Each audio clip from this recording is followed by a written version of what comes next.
So guys আজকের এই ভিডিওটিতে আমরা আপনাদের জন্য কথা বলবো শেয়ার বাজারের খুব গুরুত্বপূর্ণ একটি বিষয় নিয়ে। সেটা হচ্ছে যে মিউচুয়াল ফান্ড থেকে আমরা প্রফিট কখন বুক করব। বিকজ আমরা জানি যে মিউচুয়াল ফান্ড ইনডিরেক্টলি শেয়ার বাজারে ইনভেস্টমেন্ট করে, আর শেয়ার বাজার যেহেতু সবসময় ওপর দিকে যায় না, কখনো ওপর দিকে যায় কখনো নিচের দিকে নামে, আবার কখনো ওপরে যায় আবার কখনো নিচে নামে, আবার কখনো ওপরে যায়, এইভাবে কিন্তু মার্কেটে আপস অ্যান্ড ডাউনস আমরা দেখতে পাই। তাহলে সেভাবেই মিউচুয়াল ফান্ডেও আমরা আপস অ্যান্ড ডাউনস দেখতে পাই। যেমন শেয়ার বাজারে যদি কোনো কোম্পানির শেয়ার আমরা পারচেজ করি, তাহলে সেটার যদি দাম 100 টাকা ছিল, তাহলে 100 থেকে মার্কেট গেছিল 200 টাকাতে, আবারও মার্কেট নেমে এসেছিল 150 টাকাতে, আবারও মার্কেট গেছিল 300 টাকাতে। তাহলে আপনি যদি 100 টাকায় বাই করে রেখেছেন এবং আপনি যদি এই 200 টাকাতে প্রফিট বুক না করেন, তাহলে আপনার কিন্তু আগেন প্রফিটটা হাত থেকে বেরিয়ে যায়। ঠিক তেমনি মিউচুয়াল ফান্ডে এনএভি বলে একটা ব্যাপার রয়েছে, অর্থাৎ নেট অ্যাসেট ভ্যালু। যারা জানেন না তারা জেনে রাখুন। যেমন আমরা শেয়ারের ক্ষেত্রে তার দাম দেখতে পাই, ঠিক তেমনি মিউচুয়াল ফান্ডে ইনভেস্টমেন্টের আগে আমাদেরকে এনএভিটা দেখে নেওয়া উচিত যে নেট অ্যাসেট ভ্যালু কত চলছে। তাই মিউচুয়াল ফান্ডের কখনো এনএভি ধরুন 50 ছিল এবং সেটা উপর দিকে যেতে যেতে 80তে এসেছিল, তাহলে আপনি যদি এখানে প্রফিট বুক না করেন, তাহলে মার্কেট যদি কোনো কারণবশত নিচের দিকে আসে, তাহলে কিন্তু আপনার যে 80 অর্থাৎ 30 পয়েন্টের আপনি এনএভি ইনকাম করেছিলেন, প্রফিট করেছিলেন, সেটা কিন্তু আপনার হাত থেকে এক্সিট হয়ে যায়। তাই আমাদেরকে সঠিক সময়ে মিউচুয়াল ফান্ড থেকে প্রফিট বুক করাটা খুবই দরকার হয়। তো আমরা বেসিক্যালি বুঝবো যে কোন কোন পয়েন্টগুলি আমাদেরকে মাথায় রাখা দরকার, যাতে আমরা একদম প্রপার এবং সঠিক সময়ে ভালো এনএভি নিয়ে, ভালো রিটার্ন নিয়ে শেয়ার বাজার থেকে প্রফিট কামিয়ে বেরোতে পারি। তাহলে চলুন জেনে নিই আমরা সেই 5 থেকে 6টি জিনিস কি। সো তার আগে আমি প্রত্যেককে রিকোয়েস্ট করব, আপনি যদি আমাদের এই চ্যানেলে আজকেই নতুন হন, তাহলে প্লিজ চ্যানেলটিকে সাবস্ক্রাইব করে পাশে থাকা বেল আইকনটিতে প্রেস করে নিন। তাহলে চলুন শুরু করি আমরা আজকের ভিডিও। সো গাইজ আমরা প্রথম যে পয়েন্টটি নিয়ে কথা বলবো সেটা হচ্ছে গোল, অর্থাৎ লক্ষ্য। আমরা বেসিক্যালি মিউচুয়াল ফান্ডে কেন বিনিয়োগ করি? আমাদের একটা লক্ষ্য থাকে সেটাকে পূরণ করার জন্য, তাই না? কারোর ক্ষেত্রে হতে পারে যে তার সন্তানের পড়াশোনার জন্য একটা বড় অ্যামাউন্ট দরকার, সেই জন্য কিছু কিছু করে মাসে টাকা জমিয়ে জমিয়ে একটা বড় কর্পাস তৈরি করার জন্য মিউচুয়াল ফান্ডে বিনিয়োগ করে। কেউ ধরুন কিছু বছর পর তার ড্রিম হাউস বানাবে, বাড়ি বানাবে, সেজন্য টাকা জমাচ্ছে। আর আবার কেউ হতে পারে যে রিটায়ারমেন্টের পর একটা টাকা যেন তার হাতে থাকে, সেই জন্য কিন্তু টাকাটা মিউচুয়াল ফান্ডে বিনিয়োগ করতে থাকে। ওকে, তাহলে কি এই সমস্ত গোলগুলো, অর্থাৎ আপনার যেটা গোল রয়েছে সেটা যখন পূরণ হয়ে যাবে, তখন কিন্তু আপনি টাকাটা উইথড্র করতে পারেন। অর্থাৎ পূরণ করার যখন সময় আসবে তখনও আপনি টাকাটা উইথড্র করতে পারেন। ওকে, মানে ফার্স্ট পয়েন্ট হচ্ছে আমাদের যে লক্ষ্য থাকবে সেটা যখন পূরণ হয়ে যাবে বা সেটা যখন পূরণ করার সময় আসবে, তখন কিন্তু আপনি টাকাটা তুলতে পারেন। কিন্তু মাথায় রাখবেন যে আপনার সম্পূর্ণ টাকাটা একবারে তুলে নেবেন না। সব থেকে বুদ্ধিমানের কাজ কি হবে জানেন? সব থেকে বুদ্ধিমানের কাজ হবে আপনি আপনার পুরো টাকাটা কি করতে পারেন, না তুলে অল্প কিছু টাকা তুলে বাকি টাকাটা এসডব্লিউপিতে শিফট করে যেতে পারেন। এসডব্লিউপি মানে হচ্ছে সিস্টেম্যাটিক উইথড্রল প্ল্যান।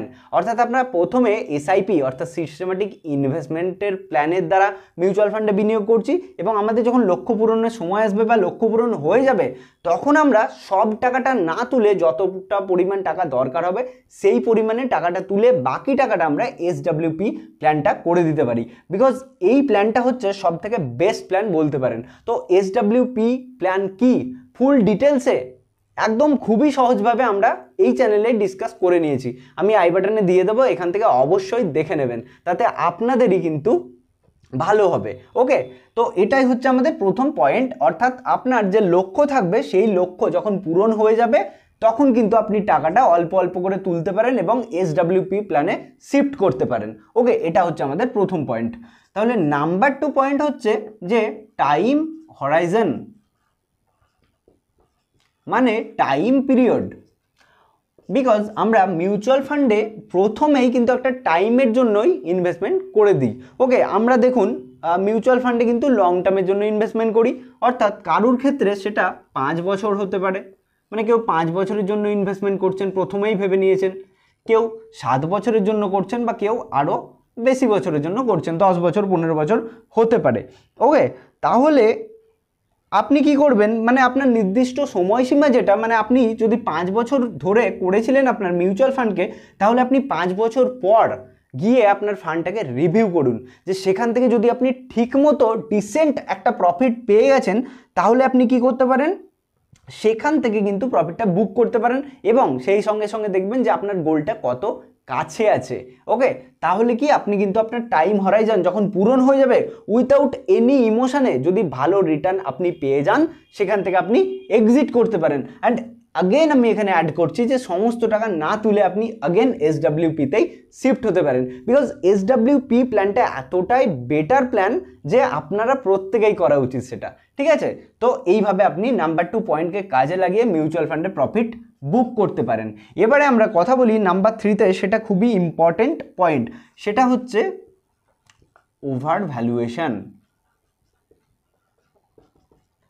ভ্যালুয়েশন মানে কি, আমরা যখন শেয়ার বাজারে কাজ করি, শেয়ার বাজার কখনো নিচে থাকে আবার কখনো উপরে থাকে, তো উপরে যেতে যেতে মার্কেট কখনো কখনো এতটাই উপরে চলে যায় যে মার্কেট ওভার ভ্যালুড হয়ে যায়, মানে সেখানে আর বায়ার নেই। কেন নেই? বিকজ এই সমস্ত জায়গাতে যারা অল্প দামে কিনে রেখেছিল তারা কিন্তু এখন প্রফিট বুক করবে এখানে, তাই না? কারণ প্রফিট তো সবাই কামাতে চায়, বাড়ি নিয়ে যেতে চায়, সেই জন্য এখান থেকে কিন্তু মার্কেটে অনেকটাই বেশি ক্র্যাশ বা কারেকশন চলে আসে অনেক সময়। তাই মার্কেট যদি ওভার ভ্যালুড হয়ে যায়, তো আপনাকে দেখতে হবে আপনি যে মিউচুয়াল ফান্ডে ইনভেস্টমেন্ট করছেন তার এনএভি অর্থাৎ নেট অ্যাসেট ভ্যালু কি ওভার ভ্যালুড হয়ে গেছে, মানে মার্কেটের তুলনামূলকভাবে যে পরিমাণে বেড়েছে আপনার কি মিউচুয়াল ফান্ডও সেভাবেই অনেক বেশি রিটার্ন দিয়ে দিয়েছে, মানে ধরুন অল্প সময়ের জন্য আপনি 25%, 30% বা তারও বেশি রিটার্ন পেয়ে গেছেন। এরকম যদি হয় তাহলে প্রফিট বুক করে নেওয়াটাই বুদ্ধিমানের কাজ হবে, বিকজ মার্কেট যখন অনেক বেশি বেড়ে যায় তখন কিন্তু কারেকশানে চলে আসে। তাই আপনি যদি সেখান থেকে ধরুন 50 পয়েন্ট 100 পয়েন্ট, কথার মানে বলছি, আপনি কামিয়েছিলেন, সেটা কিন্তু পকেট থেকে বেরিয়ে যাবে, যে জন্য তখন মাথায় রাখবেন যে প্রফিটটা বুক করে নেওয়াটাই হচ্ছে বুদ্ধিমানের কাজ। এবারে আমরা নাম্বার 4-এ যে পয়েন্টের কথা বলবো সেটা হচ্ছে কি না, সেটা হচ্ছে পোর্টফোলিও রিব্যালেন্সিং। ওকে, সেটা পোর্টফোলিও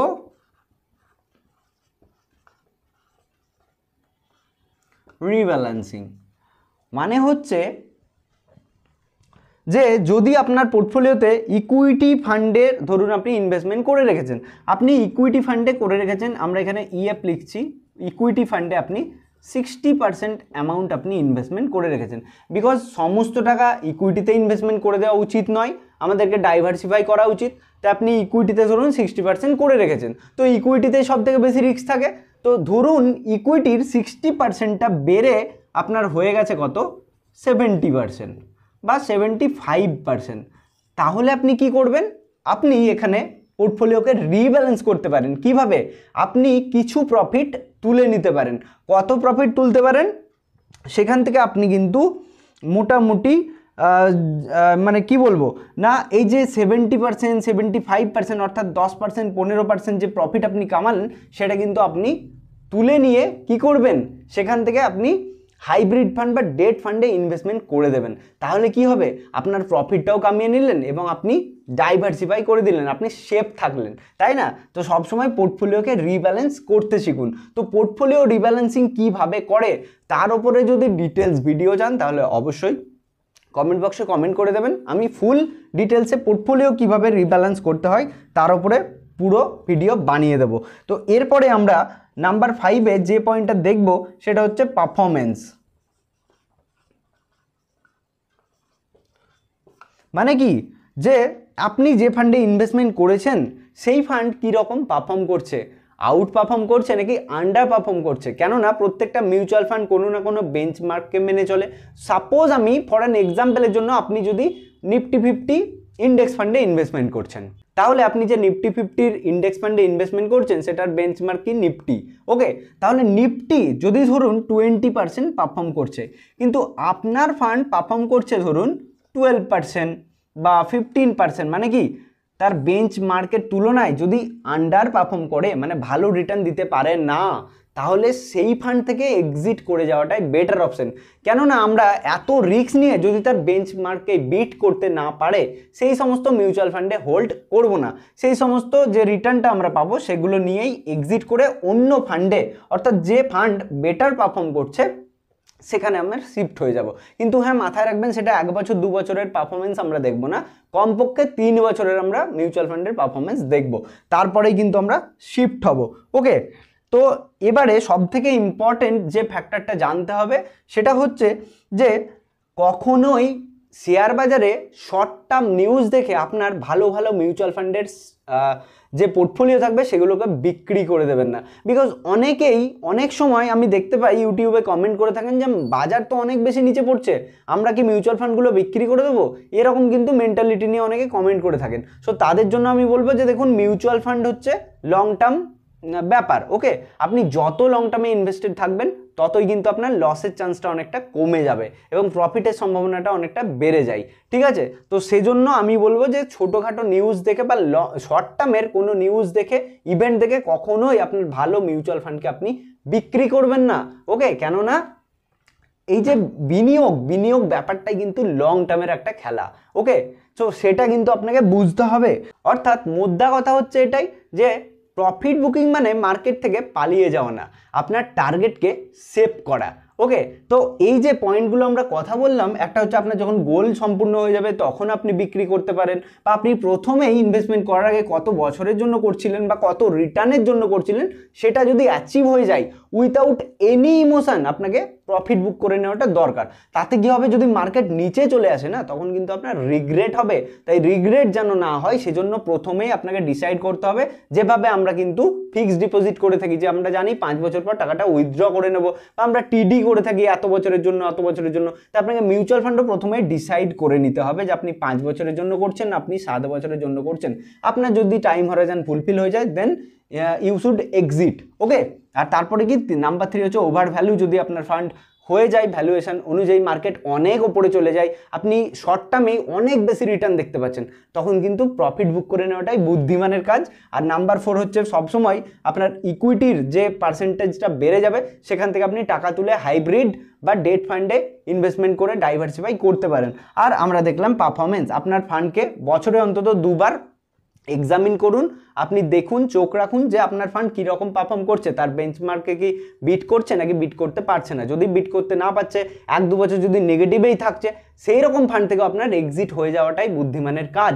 ওকে, তো আশা করছি আপনারা বুঝতে পেরেছেন যে মিউচুয়াল ফান্ড থেকে আমরা কোন কোন জিনিসগুলো দেখে এবং কখন মিউচুয়াল ফান্ড থেকে প্রফিটটা বুক করব। সো কথার মানে এটাই যে মিউচুয়াল ফান্ড সেই হে, কিন্তু সব সময় যে ইমোশনকে কাজে লাগিয়ে বা শর্ট টার্মে ইনভেস্টমেন্ট করে বা মার্কেটের কোনো সেন্টিমেন্ট খারাপ দেখে অল্প সময়ে এক্সিট করে গেলেন, সেরকম করলেও কিন্তু হবে না। একটা প্রপার ডিসিশন নিয়ে প্রপার কিছু পয়েন্ট মাথায় রেখেই কিন্তু পোর্টফোলিওকে আপনি ঠিকঠাক ম্যানেজ করতে পারেন এবং মিউচুয়াল ফান্ডকে আপনি বিক্রি করে প্রফিট কামাতে পারেন। ওকে, সো গাইজ, এই হচ্ছে আমাদের আজকের ভিডিও। হোপ আজকের ভিডিওটি দেখে আপনারা বুঝতে পেরেছেন যে মিউচুয়াল ফান্ড থেকে প্রফিট বুক করাটা কখন দরকার আর কি কি পয়েন্টগুলো আমরা দেখে নেব। সো ভিডিওটি কেমন লাগলো অবশ্যই কমেন্ট বক্সে কমেন্ট করে জানান, ভালো লাগলে লাইক কমেন্ট শেয়ার করে দেবেন, আর চ্যানেলে নতুন হলে অবশ্যই চ্যানেলটিকে সাবস্ক্রাইব করে পাশে থাকা বেল আইকনটিতে প্রেস করে দেবেন। চলুন দেখা হচ্ছে পরবর্তী ভিডিওতে, ততক্ষণের জন্য সবাই ভালো থাকবেন, সুস্থ থাকবেন, ধন্যবাদ।